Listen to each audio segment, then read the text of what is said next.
Welcome to a journey into the intricate world of human emotions, where every smile, every furrowed brow, tells a story waiting to be deciphered. Have you ever found yourself in a situation where someone's body language left you feeling uneasy, yet you couldn't quite put your finger on why? You're not alone. Understanding the subtle cues of nonverbal communication is an invaluable skill, and today, we're delving deep into the art of decoding these signals. Understanding and interpreting body language is like decoding a silent language that speaks volumes. It's the subtle cues that can either put us at ease or set off internal alarms.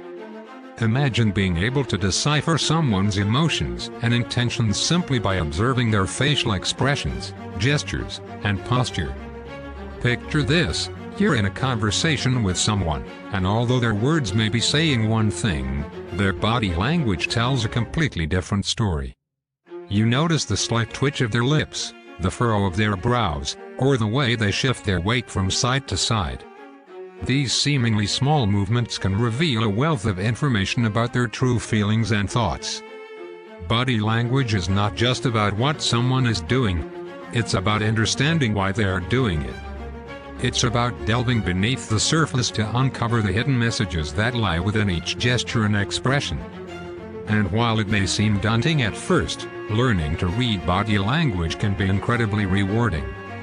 Expressions, in particular, are like windows into the soul, offering glimpses of our innermost emotions. From the genuine smile of happiness to the furrowed brow of sadness, each expression tells a story that we can learn to read and understand. Now, imagine that you are standing in front of someone. You can see that they are crossing their arms with hands hidden behind them, their eyes shifting nervously from you to veer off to the left every now and then. They shift their weight from foot to foot and struggle to maintain eye contact. Something about the body language of this person makes you uneasy, but you cannot place it.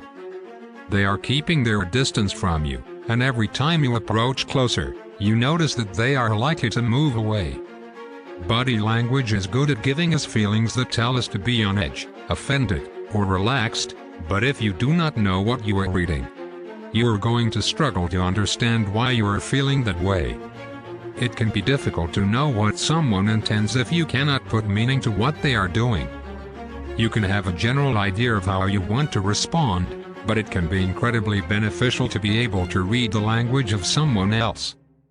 This chapter will take you on a breakdown of the most common body language usage that you are likely to run into. You will be introduced to the kinesics, which will take the vast majority of this chapter, learning to interpret what is intended by the various body movements that you will encounter.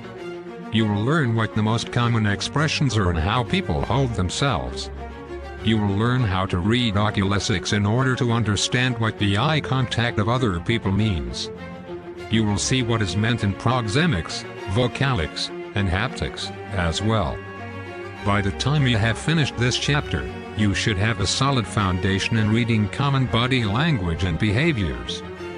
Keep in mind that this list is not complete. This is simply focusing on the most common behaviors. After all, it would take an entire book to go over every sort of nonverbal communication cue that humans can give off. Expressions are what people usually think of when they are asked to envision body language. They may think of the smile of happiness or the furrow of brows in sadness. Nevertheless, being able to read this body language is critical. This is effectively a guide to several clusters of body language of the face to identify the emotional state of someone else. In particular, we are going to identify the expressions that match the 7 universal emotions of happiness, sadness, anger, fear, surprise, contempt, and disgust.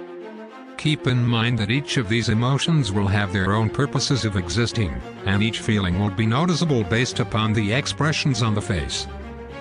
Of course, you can hide or fake these, but there are usually cues or micro-expressions that cannot be faked or hidden. Happiness is usually quite simple to identify. The face will be far more relaxed, and you will see that the individual is smiling. The corners of the mouth will pull upwards and back. The mouth may be parted to expose the teeth, or it may be closed, and you will be able to identify a wrinkle from the nose to the outer lip, raising up the cheeks. The lower eyelid usually wrinkles or tenses up, and in a genuine smile, you will see the wrinkle on the outer corners of the eyes. When happiness is faked, there will be less tension in the face, and you will not see the wrinkle in the corners of the eyes. Sadness. When identifying sadness, you will notice that the individual's inner corners of the eyebrows raise up and inward, creating wrinkles. The lips pull down into a frown, and the jaw is usually tensed and pulled upward. The bottom lip may even pout out. Of all the expressions, this is the hardest to actually fake. Anger. Anger usually is noted by the lowered brows, designed to hood the eyes. They are typically drawn together, creating wrinkles between them. The lower eyelid is usually tensed, and the eyes will typically stare intensely at whatever the object of the anger is. The lips may be pressed together tightly, or they will be opened into a square if the individual is yelling. The nostrils may dilate with breathing, and the lower jaw is oftentimes forced outward. Fear. Fear is usually noticed by eyebrows that are raised up and pulled inward toward each other. They are most commonly straight rather than curved or arched. There are usually wrinkles in the forehead that are mostly in the center rather than all the way across. The eyes will be opened widely, though you will only see whites over the top of the iris rather than around the whole thing. The mouth is typically hanging open, but there is tension around the lips, tensing them up and pulling them back slightly. Surprise. This particular emotion is most commonly expressed with raised and rounded eyebrows. The arches will be curved. The skin underneath the brow will be stretched out as a result of the brows being raised, and you will often see wrinkles across the forehead as a result. The eyes are opened wide, and you can usually see whites of the eye above and below the eye. The mouth regularly hangs open with the teeth apart, though there is no tension held here. It seems to just hang open. Contempt. Of all of the expressions, contempt is the simplest usually. Most of the face is neutral, though you may be stared at with slightly lowered eyes. The most defining feature of contempt, however, is the slight twitch upwards of one side of the mouth and a sort of smirk. Disgust. Disgust is usually characterized as a lowering of the brows, with a wrinkle between the two. Usually, the upper lip has been raised, allowing it to lift up toward the nostrils to shield them. The cheeks pull up as well toward the ears, and the nose is typically wrinkled. You will likely be able to see the upper teeth as the mouth opens. Thank you for watching our video. Don't forget to subscribe our channel and comment if you want part 2 of this video.